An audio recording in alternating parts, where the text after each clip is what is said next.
بسم اللہ الرحمن الرحیم۔ السلام علیکم ورحمۃ اللہ وبرکاتہ۔ ناظرین کرام، آج ہمارا قصہ حضرت لوط علیہ السلام کا ہے، اور سب سے بد فعلی سب سے پہلے جس نے کی ہے وہ حضرت لوط علیہ السلام کی قوم تھی۔ آج ہم اس کا ذکر کرنے والے ہیں، کس طرح بد فعلی ہوئی تھی، کس طرح شروع کی تھی اور کس شخص نے شروع کی تھی۔ آج ہم حضرت لوط علیہ السلام کی قوم کا قصہ سنائیں گے۔ آپ سے گزارش کی جاتی ہے، آنے والے ناظرین سے گزارش ہے کہ ہمارے چینل کو سبسکرائب کر دیں اور ساتھ دیے گئے بیل آئیکن کے بٹن کو بھی پریس کر دیں تاکہ ہماری نئی آنے والی اسلامی ویڈیو آپ تک بر وقت پہنچتی رہے۔ صدوم، یہ حضرت لوط علیہ السلام کا شہر ہے جو ملک شام میں صوبہ حمص کا ایک مشہور شہر ہے۔ حضرت لوط علیہ السلام بن ہارون بن طارخ یہ حضرت ابراہیم علیہ السلام کے بھتیجے ہیں۔ یہ لوگ عراق میں شہر بابل کے باشندے تھے۔ پھر حضرت ابراہیم علیہ السلام وہاں سے ہجرت کر کے فلسطین تشریف لے گئے، اور حضرت لوط علیہ السلام ملک شام کے ایک شہر اردن میں مقیم ہو گئے، اور اللہ تعالیٰ نے آپ کو نبوت عطا فرما کر صدوم والوں کے لیے ہدایت کے لیے بھیج دیا۔ شہر صدوم کی بستیاں بہت آباد اور نہایت ہی سرز و شاداب تھی، اور وہاں طرح طرح کے اناج اور پھل اور میوے بکثرت پیدا ہوتے تھے۔ شہر کی خوشحالی کی وجہ سے اکثر جا بجا کے لوگ مہمان بن کر ان آبادیوں میں آیا کرتے تھے، اور شہر کے لوگوں کو ان مہمانوں کی مہمان نوازی کا بڑا بار اٹھانا پڑتا تھا۔ اس لیے اس شہر کے لوگ مہمانوں کی آمد سے بہت ہی گبیدہ خاطر اور تنگ ہو چکے تھے، مگر مہمانوں کو روکنے اور بھگانے کی کوئی صورت نظر نہیں آ رہی تھی۔ تو اس ماحول میں ابلیس لعین ایک بوڑھے کی صورت میں نمودار ہوا اور ان لوگوں سے کہنے لگا کہ تم لوگ مہمانوں کی آمد سے نجات چاہتے ہو، تو اس کی تدبیر یہ ہے کہ جب بھی کوئی مسلمان تمہاری بستی میں آئے تو تم لوگ زبردستی اس کے ساتھ بد فعلی کرو۔ چنانچہ سب سے پہلے ابلیس خود ایک خوبصورت لڑکے کی شکل میں مہمان بن کر اس بستی میں داخل ہوا، اور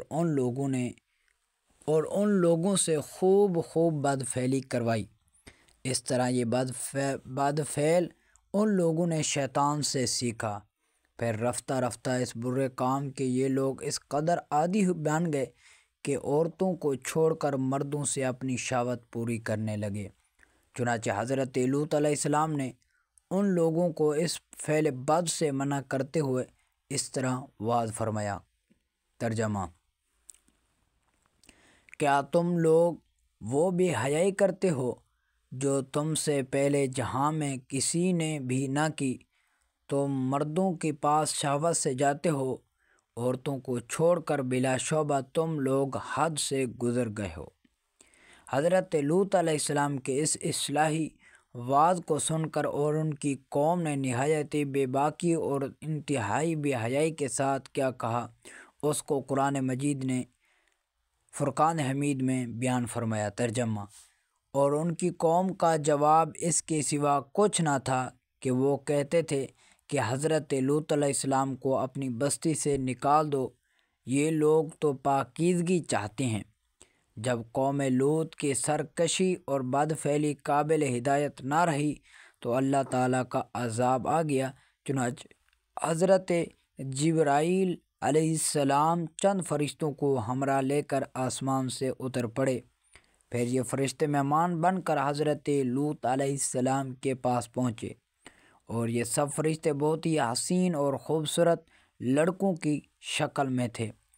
ان مہمانوں کے حسن و جمال کو دیکھ کر اور قوم کی بدکاری کا خیال کر کے حضرت لوط علیہ السلام بہت فکر مند ہو گئے۔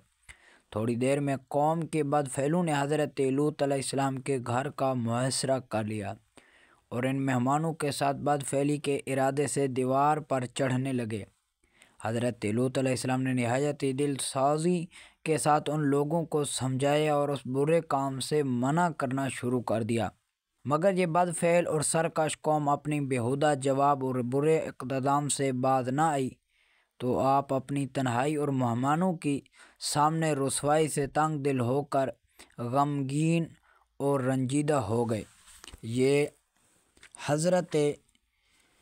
یہ منظر دیکھ کر حضرت جبرائیل علیہ السلام نے فرمایا کہ اے اللہ کے نبی، آپ بالکل ہی کوئی فکر نہ کریں، ہم لوگ اللہ تعالیٰ کے بھیجے ہوئے فرشتے ہیں جو ان بدکاروں پر عذاب لے کر اترے ہیں، لہذا آپ مومنین اور اپنے اہل و عیال کو ساتھ لے کر صبح ہونے سے قبل ہی اس بستی سے دور نکل جائیں، اور خبردار کوئی شخص پیچھے مڑ کر اس بستی کی طرف نہ دیکھے، ورنہ وہ بھی اس عذاب میں گرفتار ہو جائے گا۔ چنانچہ حضرت لوط علیہ السلام اپنے گھر والوں اور مومنین کو ہمراہ لے کر بستی سے باہر نکل گئے۔ پھر حضرت جبرائیل علیہ السلام نے اس شہر کی 5 بستیوں کو اپنے پروں پر اٹھا کر آسمان کی طرف بلند ہوئے اور کچھ اوپر جا کر ان بستیوں کو الٹ دیا، اور یہ آبادیاں زمین پر گر کر چکنا چور ہو کر زمین پر بکھر گئیں۔ پھر کنکر کے پتھروں کا مینہ برسا اور اس زور کے سنگے باری ہوئی کہ قوم لوط کا ایک ایک آدمی مر گیا، اور ان کی لاشیں بھی ٹکڑے ٹکڑے ہو کر بکھر گئیں۔ عین اس وقت جب کہ یہ شہر الٹ پلٹ ہو رہا تھا تو حضرت لوط علیہ السلام کی ایک بیوی جس کا نام وائلہ تھا، جو در حقیقت منافق تھی اور قوم کی بدکاروں سے محبت رکھتی تھی، اس نے پیچھے مڑ کر دیکھ لیا اور یہ کہا کہ ہائے رے میری قوم، یہ کہہ کر کھڑی ہو گئی۔ پھر عذاب الہی کا ایک پتھر اس کے اوپر بھی گر پڑا اور وہ بھی ہلاک ہو گئی۔ چنانچہ قرآن مجید فرقان حمید میں اللہ تعالیٰ نے اس کو بیان فرمایا۔ ترجمہ: تو ہم نے حضرت لوط اور ان کے گھر والوں کو نجات دی بجز ان کے ایک عورت کے کہ وہ رہ جانے والوں میں ہوئی، اور ہم نے ان پر ایک مینہ برسایا، تو دیکھ تو کیسا انجام ہوا مجرموں کا۔ جو پتھر اس قوم پر برسائے گئے وہ کنکریوں کے ٹکڑے تھے، اور ہر پتھر پر اس شخص کا نام لکھا ہوا تھا جو اس پتھر سے ہلاک ہوا۔ اس واقعے سے معلوم ہوا ہے کہ کس قدر شدید اور ہولناک گناہ کبیرہ ہے کہ اس کے جرم میں قوم لوط کی بستیاں الٹ پلٹ کر دی گئی، اور جو مجرمین پر پتھراؤ کے عذاب سے مر کر دنیا سے نیست و نابود ہو گئے۔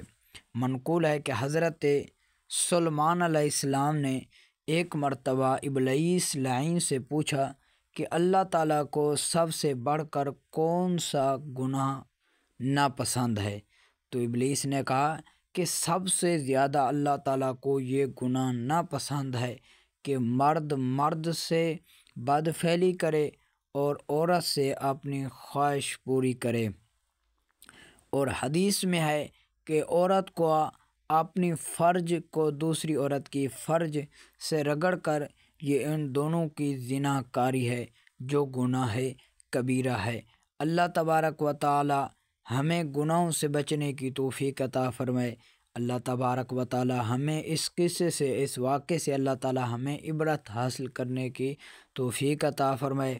اللہ تعالی ہمیں قرآن مجید فرقان حمید اور حضور علیہ الصلوۃ والسلام کی حدیث مبارکہ، حضور علیہ الصلوۃ والسلام اور اصحاب اور اہل بیت کے نقش قدم پر چلنے کی توفیق عطا فرمائے۔ آمین ثم آمین۔